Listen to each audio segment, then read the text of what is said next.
Hello, welcome back to another video. So as you can see, a bit of a change of scenery. We're currently over in Ubud in Bali, and as you can see, I'm in a very new villa today. I'm going to be bringing on Will back on the channel. We're pretty much just going to be literally chopping up, giving as much value as we can in the agency space, specifically to people that, looking to get started and people who are currently struggling with their marketing agency. Obviously, we are two agency owners that have been in the space for coming up to 8 years now. We've both grown our agencies to, pretty high levels, to say the least. And I just want to be as raw as possible. Welcome back to the channel, William.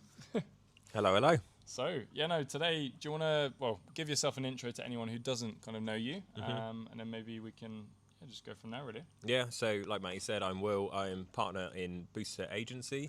So yeah, we partnered up now, coming up to 6 months ago. Before that, I ran Agency in a Nutshell. So that was, again, me and Matty started like a month apart. So coming up to 8 years.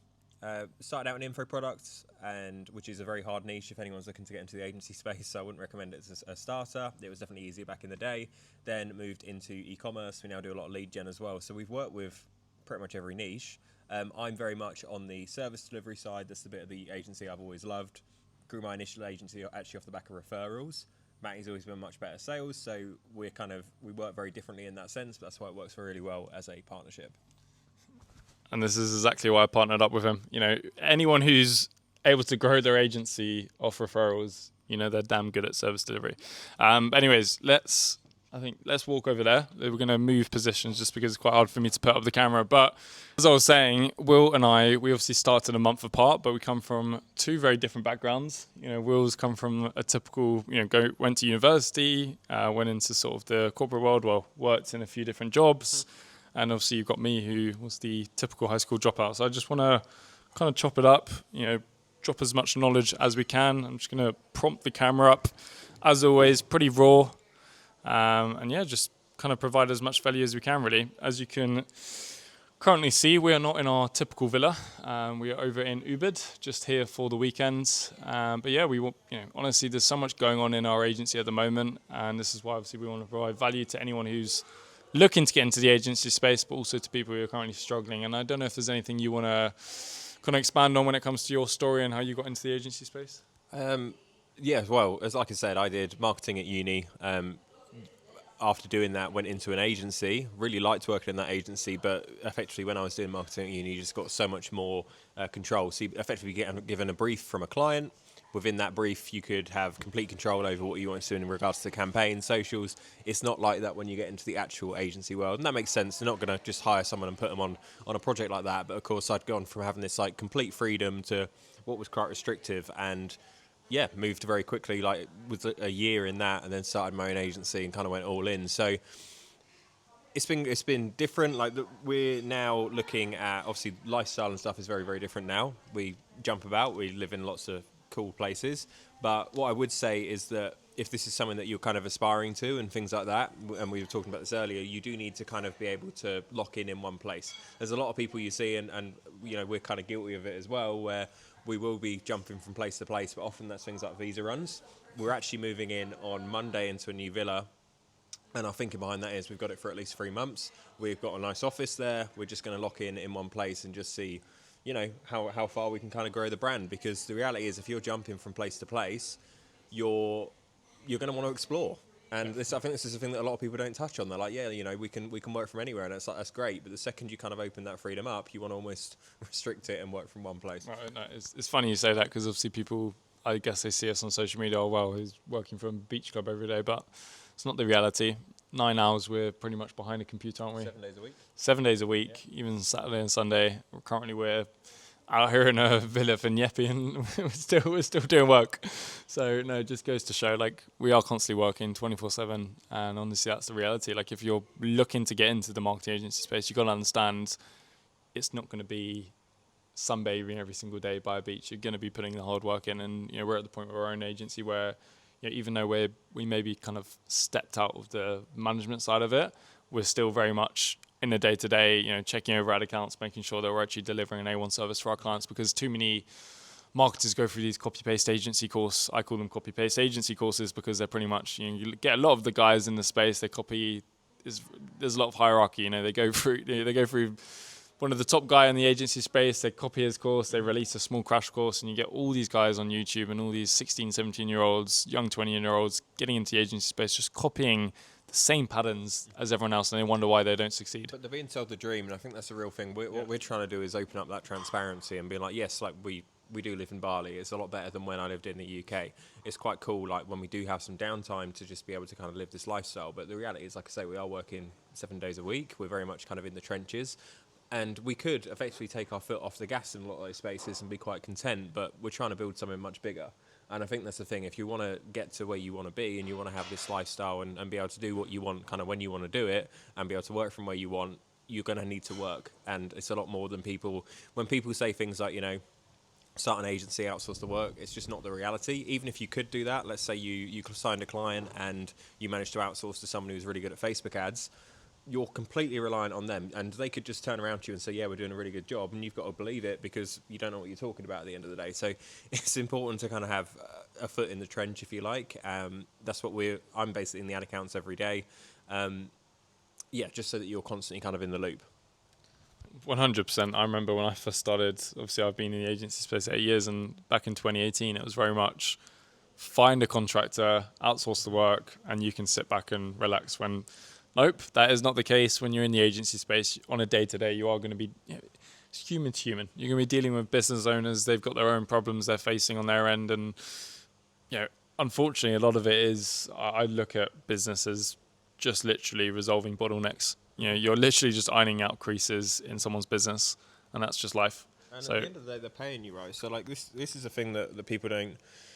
I've worked with a lot of white labeled for a lot of agencies, and often what I found is that one of the key issues when it comes down to communication. So let's say the ad results have dropped off, and the client will come to the agency and say results aren't there, and the agency owner almost shrugs their shoulders like, well, I don't know how to fix it. Well, someone's paying you for that, so at the very least, you need to come up with ideas. And it's the same as like if an ad account goes down. It might not be your fault. Facebook might have banned your ad account for whatever reason, but someone's paying you to run their ads, and therefore it's your problem. You need to get the ad account back up and running. Whatever way you have to do that, if you've got to buy another ad account or set it up through like their partner's account, whatever it is, you don't get paid unless you've resolved that issue. So it's in your best interest to sort that, and again, it's what they're paying you for. Touching on that, I think it's becoming a lot harder now for people getting into the marketing agency space. It's a beautiful business model, don't get me wrong, but it's becoming a lot harder than ever just because us as an agency, we are essentially just partners in the business that we're helping. Like, we're not just there to run the Facebook ads. We're not just there to run the Google ads. A lot of clients that we're taking on now, we're pretty much taking on the whole lot, aren't we? We're taking over the content. We're taking over the email flows. We're making sure that essentially we're just an asset to their business. And there's no reason why they wouldn't want to kind of grow with us, because a lot of these e-com brands, especially local businesses, let's be honest, they've worked with a lot of agencies before. They probably understand meta ads better than you do. So if you're looking to get into the agency space now and only specialize in one niche and one service, you're going to struggle. And I don't know what your opinion is on niching down. I know we've talked about it quite a lot ourselves. Our agency over the last 8 years, we've never worked with just one specific niche. I never will, just because obviously we quite enjoy just working in different businesses, different industries. But at the same time, when you're starting out, if you're passionate about painting or if you're passionate about solar, you don't necessarily have to choose that just because you're passionate about it. A lot of these business models, for example, solar, I remember Will at one point, he got on the bandwagon. And I did, yeah. It's one of those things. So this is something that the way that I would recommend it, and we go through this actually within our program as well, is that basically when it's coming up to like your branding and agency name, I think it should all be quite generic. And you should keep your agency, like the whole messaging and everything like that. But you should be able to have, like, so effectively you don't have to operate under the same name as like your legal entity. So what I mean by that is, like, I used to operate under agency in a nutshell. We then specialised for like a year or so completely in solar because there was a bit of a solar boom. So I created a new landing page, Solar Accelerator. Everything was done through that. Obviously, that was to make me look like a solar specialist agency. And it worked, and that's how we signed a lot of clients through that, because we were like the agency, as I say, for people in the solar space. But if we were to sign a client through that, again, they went straight through agency. Sorry, camera cut out, but yeah, like I was saying, we would have Solar Accelerator, which was effectively our solar-facing agency if we signed any clients through there. But effectively, they would all go through agency in a nutshell. So what that meant was that we could have our generic agency, which again I think is the best idea. And then if you do want to niche down, you can do that at any point. So if you're 2 years into your agency journey and you suddenly get a passion for a certain thing, that's completely fair enough. You can niche down into that, but you're not limiting yourself at the same time by starting off that way. 100%. Like at the moment, we've obviously got booster agency, but at some point, I reckon there will be sort of separate divisions where we got, booster econ, we got info booster, basically separate sectors, and we could even go even more granular and even more niche specific. But yeah, right now, I just think if you're just getting started in the agency space or you're currently in it, but you're struggling to sign clients, just be more open-minded. Like at the beginning, be open-minded. Just because you worked in real estate or just because you're a contractor by work and you decided, oh, look, I've worked in construction, I should only specialize in that. You don't need to listen to the norm. Like generally, just go and get some experience, go and sharpen your sword, build some assets. More than anything nowadays, you need to learn services. You need to learn skills that are just going to sort of project into the future. Because right now, let's be real, AI is becoming very powerful. There's tools like, there's guys that I talk to on a day-to-day basis, people watching right now who say they want to specialize in copywriting. It's like... Yeah, ChatGPT's kind of ended all of that, hasn't it? So exactly. And this is the thing, yeah, it's difficult. AI is an interesting one because it's gone after the industries that people didn't expect. So people initially thought, okay, like all this stuff's going to come in, it's going to affect like lorry drivers and stuff like that, and they're going to be the bits that get automated. Actually, it affected like the design world, and now you can do Photoshop prompts or like copyright, anything like that. So we're actually seeing it an awful lot more in the ad space as well, where Facebook is asking people to rely a lot more on their AI. So if you've gone back a few years, it was like get very niche with targeting. Now it's like very much keep it open. We kind of know best, let us do the work. Well, then it's like, okay, well, what levers can you pull in that place? Because that's kind of leveled the playing field. So it's like, well, the only way you can kind of do that really is to have better marketing, better ad copy, better creatives, all that. And if you can then become more of like a specialist creative agency, which is what we dive a lot more into now as well.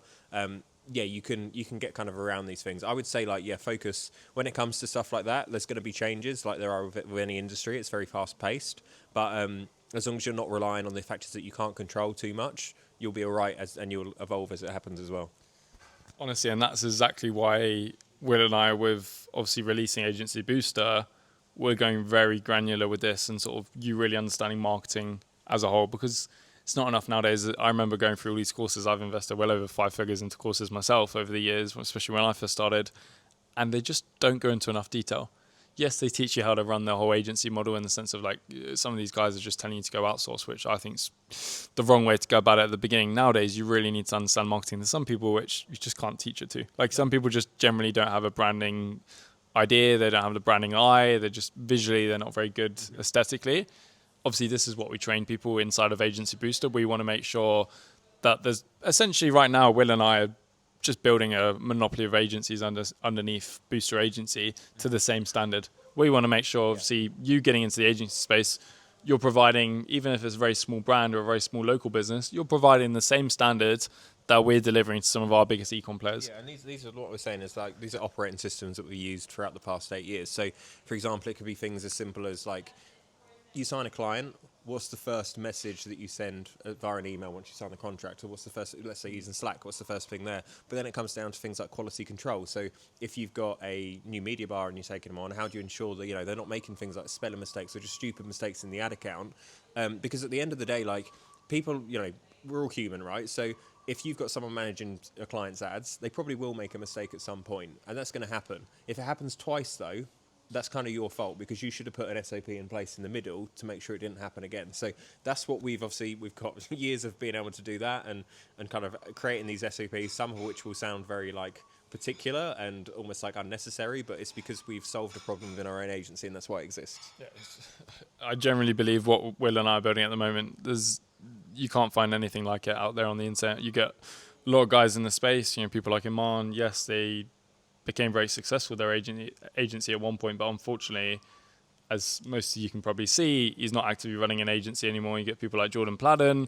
Yes, they still actively have their agency, but they're not necessarily inside the agency as much as Will and I. We're still looking through ad accounts on a day-to-day basis, and unfortunately, the marketing space is evolving very quickly.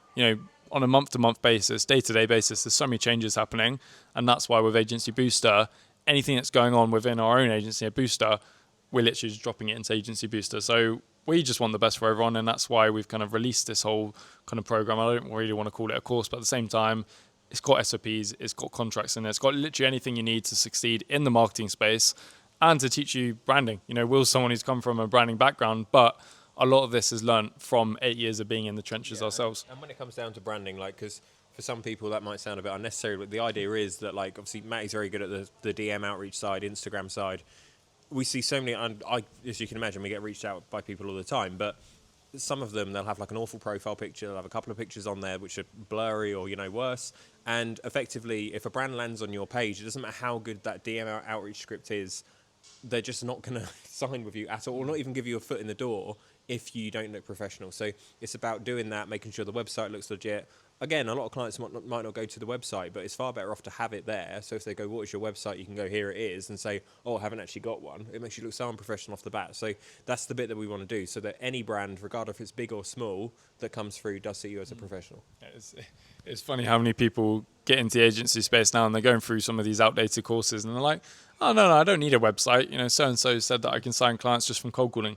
If you speak to any business owner nowadays, I guarantee you, they've probably worked with a marketing team already. They're not going to trust some random guy on the internet that's got no website. It's super important to have the basics right, have the basics in place, have the foundations like a website, like a good looking Instagram.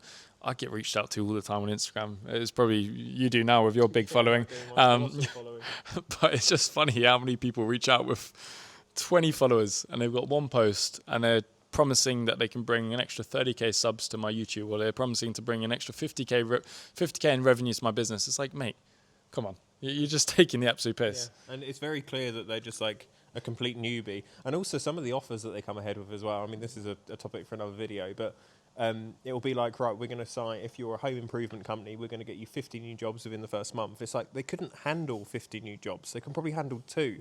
So even if you can deliver on that, it's gonna overwhelm the business. So like, it's thinking of an offer which is actually logical to the people that you're going after as well. And I think people often just think, right, I'm going to go for the biggest number and make it sound as impressive as possible. Firstly, you'd have to deliver that. So like, the ad spend behind an offer like that would be absolutely insane. You'd have to seriously know what you're doing. But equally, even if you could achieve that, it's not going to be relevant anyway. So yeah, we'll help with that side of it as well when it comes to actually refining, you know, the offer and everything that you're putting in place. 100%. Well, I think we'll wrap it up there. You know, this is, well, as always, we're trying to provide as much value as possible and just document really our journey of growing our agency as well, because obviously 8 years of running our own agencies and now we're growing Boosted together. It's exciting times, and this for me, I wake up every single day. Same with Will. We're excited. We're honestly, I genuinely believe what we're building at the moment is going to be one of the biggest and most powerful sort of communities in the marketing space. Like, if you're in any, doesn't matter what niche, doesn't matter what service, if you're trying to grow your agency at the moment, please check out Agency Booster. Obviously, the link is attached below. More than welcome to send me a DM as well. If you've got any queries, any questions, you can hit up Will on Instagram as well. He's growing his following, he's getting there. But yeah, hope you enjoyed the video as usual and look forward to seeing you in the next one. Thank you.